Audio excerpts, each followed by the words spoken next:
called Sun in Your Eyes. I also expanded. I entered that song in ISC, and I also entered that song in the John Lennon competition.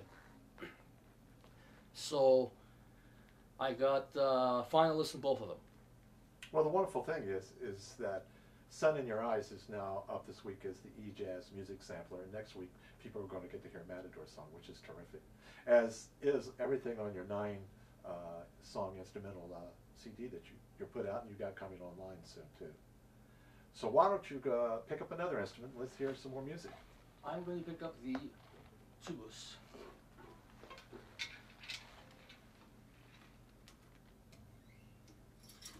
This is interesting looking. It's almost like a banjo or something. It's really close to a banjo. It has sort of the same bottom end with the skin and the bridge here, but the neck is basically identical and playing and in tuning to an oud, but it just has a different sound. It's like a hybrid. Right. So this is what this sounds like.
And about 10 years ago, he decided to try to make something, to make a bouzouki. Right. So he made one, you know, started off with not using expensive wood, just like as a practice. And from the knowledge that I have as far as how an instrument should be, over the years, when I was in Greece, buying these instruments, I would hear things from masters of the instrument that it has to be like this, and underneath the top of the instrument should be like this, and whatever. So I gave my dad all this information. He put it together, and he's making some incredible bouzouki, zuraves. He's making ouds, violins, and he's also making clarinets. Don't ask how. I don't know where he gets all these measurements from, but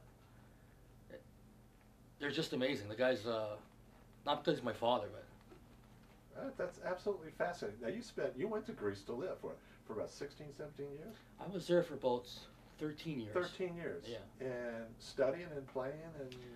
I went there because I love the Greek music. I played bouzouki, and after I finished high school here, I went down for a vacation, and I met up with a few musicians, and I was asked to come and perform at this place, this club. So instead of going to college, I decided to head off at age 20, I think I was. I went down there on my own, And I started off from playing the different venues that were outside of Athens, and just meeting people and expanding networking. I ended up in Athens, performing in bigger venues, more contacts, started doing session work. So I was pretty successful in Greece. Now, how long have you been back in Canada? I've been back now about 6 years, I think. 6 years. A much different climate. It's a different climate. Environment entirely for music.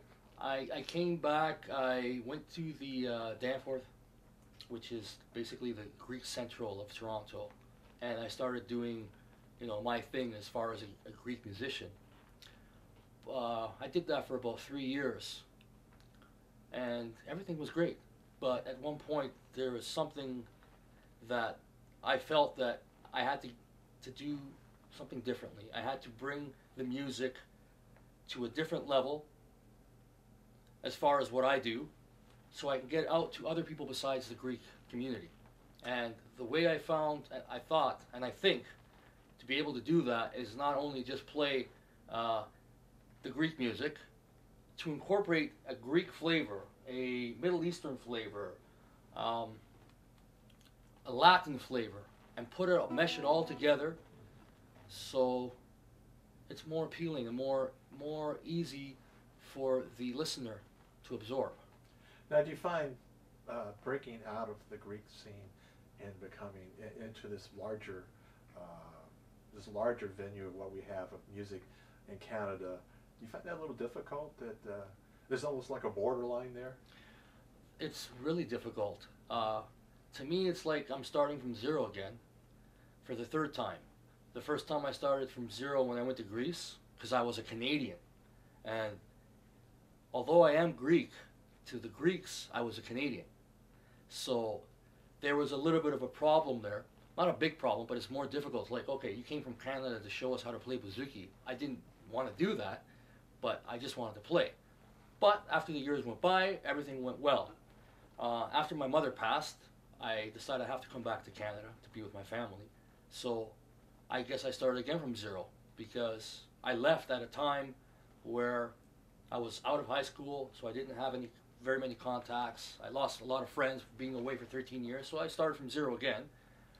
But because I was an expert, let's say, in Greek music, it was a little easy to break into the Greek market as far as the Danforth scene, the Greek community.